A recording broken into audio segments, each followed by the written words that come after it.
નમસ્કાર. આજના ITI e learning પ્રોગ્રામમાં આપ સૌનું હાર્દિક સ્વાગત છે. આજે હું ઔદ્યોગિક તાલીમ સંસ્થામાં ચાલતા વેલ્ડર ટ્રેડ અંતર્ગત ગેસ વેલ્ડિંગમાં વપરાતા ટૂલ્સ અને ઇક્વિપમેન્ટનું ડેમોન્સ્ટ્રેશન આપવું તે પ્રેક્ટિકલ વિશે આપ સૌને તાલીમ સહ માર્ગદર્શન આપીશ.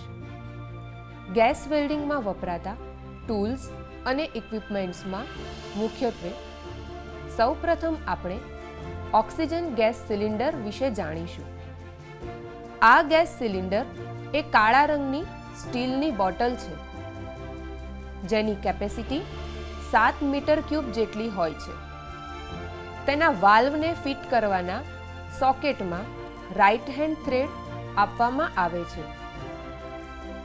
આ સિલિન્ડરમાં ઓક્સિજન ગેસને 120 થી 150 કિલોગ્રામ પ્રતિ સેન્ટીમીટર સ્ક્વેરના દબાણથી સંગ્રહ કરી શકાય છે. Acetylene cylinder. આ ગેસ સિલિન્ડર એ એક મરૂન રંગની સ્ટીલની બોટલ છે. તેની કેપેસિટી 6 મીટર ક્યુબ જેટલી હોય છે. તેના વાલ્વને ફિટ કરવાના સોકેટમાં લેફ્ટ હેન્ડ થ્રેડ આપવામાં આવે છે.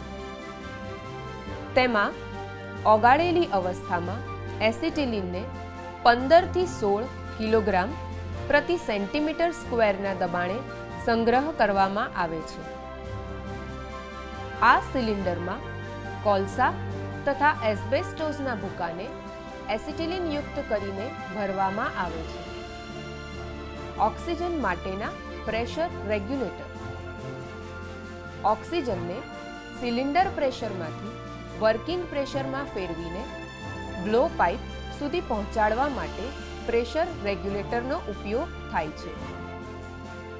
તેના હેન્ડલને ફેરવવાથી ગેસના પ્રવાહનું નિયંત્રણ પણ સરળતાથી થઈ શકે છે. આ રેગ્યુલેટર પર રાઇટ હેન્ડ પ્રકારના આંટા આપવામાં આવે છે.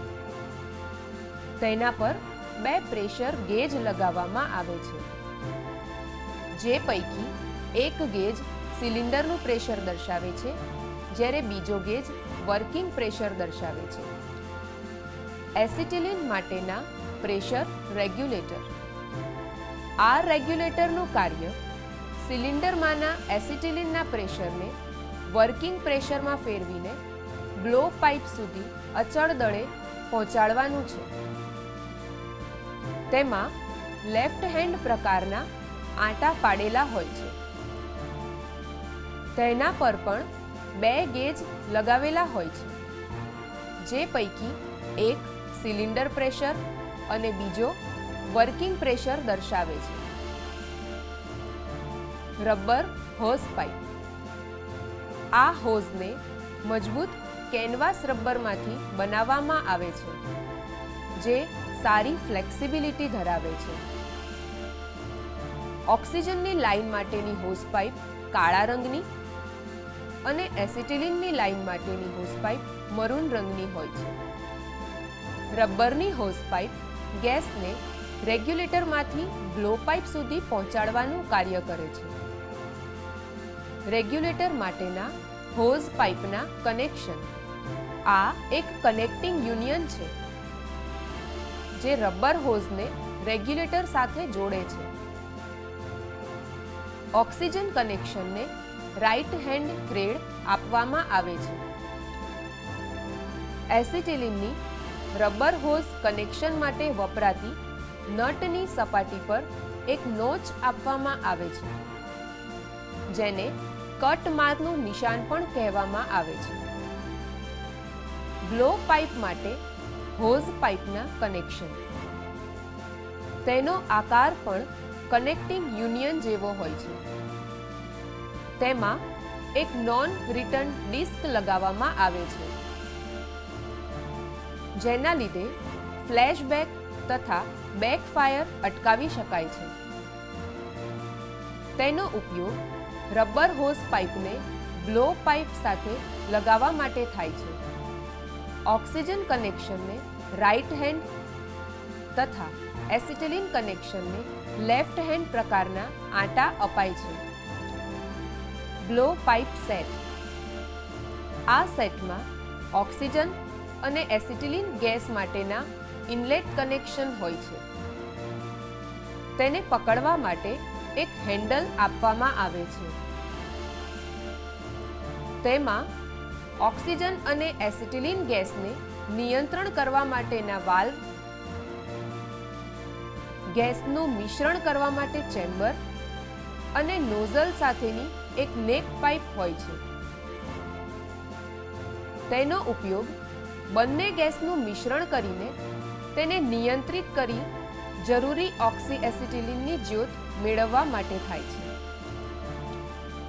જરૂરિયાત કરતાં નાની કે મોટી જ્યોત મેળવવા માટે જુદી જુદી સાઇઝની ઇન્ટરચેન્જેબલ નોઝલનો સેટ વપરાય છે. Spark lighter. જ્યોતને સળગાવવા માટે તેનો ઉપયોગ થાય છે. ફાઇલ જેવા સેરેશન ધરાવતી ધાતુની સપાટી પર ફ્લિન્ટ એટલે કે સખત પથ્થર ઘસવાથી સ્પાર્ક થાય છે. આ સ્પાર્ક બ્લો પાઇપ આગળ કરવાથી જ્યોત બને છે. અંતમાં આપણે સિલિન્ડર માટેની ટ્રોલી વિશે જાણીશું. ઓક્સિજન અને એસિટિલિન સિલિન્ડરને સીધા ઊભી પોઝિશનમાં રાખવા માટે ટ્રોલીનો ઉપયોગ કરવામાં આવે છે. સિલિન્ડરના સ્થળાંતરને સરળ અને સલામત બનાવવા માટે ટ્રોલીનો ઉપયોગ થાય છે. આમ oxygen gas cylinder, acetylene cylinder, oxygen માટેનું પ્રેશર રેગ્યુલેટર, એસિટિલિન માટેનું પ્રેશર રેગ્યુલેટર, રેગ્યુલેટર માટે hose pipe connection, blow pipe set, blow pipe માટે hose pipe connection, rubber hose pipe, spark lighter નો ઉપયોગ કરી આપણે ઓક્સી એસિટિલિન ગેસ વેલ્ડિંગનું plant setup કરીને સરળતાથી વેલ્ડિંગ કરી શકીએ છીએ. આમ આજે આપણે ગેસ વેલ્ડિંગમાં વપરાતા ટૂલ્સ અને ઇક્વિપમેન્ટ્સનું ડેમોન્સ્ટ્રેશનના પ્રેક્ટિકલ વિશે તાલીમ સહ માર્ગદર્શન મેળવ્યું. તો આજનું આ સેશન હું અહીં પૂર્ણ કરું છું. આભાર.